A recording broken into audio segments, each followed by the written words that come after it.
Yeah, Gur Margaret Cahirlock, and I'd like to thank the Minister for introducing this stage of the bill in the House. And it's very hard in just over 3 minutes to go through all the elements of the Finance Bill, but I look forward to engaging with the Minister at committee stage in the Finance Committee. But there's just 3 sections and 2 aspects, or one aspect of the bill I'd like to make reference to at this stage, Cahirlock, that I think are extremely important and are really a fulfilment of key promises made by this Minister and indeed this Government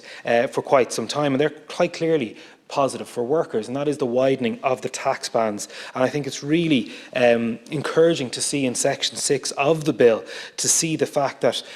those tax bands are being widened, because whilst we have the most progressive taxation system in the EU, we do have the lowest point where people hit the higher threshold. And we look at that, we've seen 600,000 people, a doubling to 600,000 people since 2010 in that higher threshold. To see that relief being brought in for ordinary workers, I think, is extremely important. And when you see how that is tied to the change of thresholds for the USC in Section 2 of this bill, I think put together, that is something that people can demonstratively see at the end of the month in their pay packet. Every worker will see a benefit out of this finance bill and out of the work of this government. And I think one area which I'd like to dwell a little bit longer on, and I think that there's scope potentially for more, but there's an excellent start in this bill, comes in Section 3 with the relief for those who are working at home. Minister, I think we've discussed this before. I think the last time you were up before for parliamentary questions, and we talked about the opportunities that remote working, that working from home, that working in remote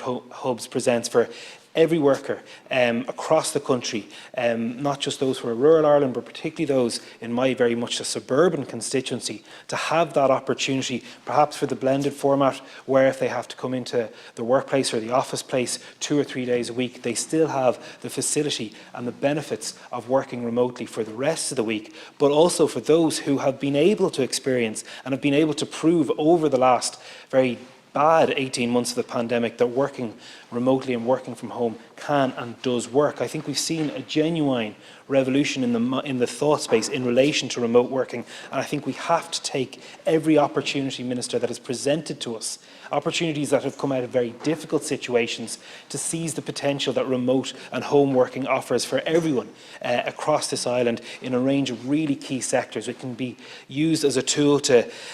not just incentivise investment in various regions, to attract investment, to attract job creation in the state, and we welcome the really heartening unemployment figures today that have seen it come down from 20% to I think 7.9%, and that shows the continuing progress in this area. But those are just 3 very brief areas, Cahirlock, on a very comprehensive finance bill that not only do I absolutely welcome, but I look forward to supporting through the stages. Gur Margaret.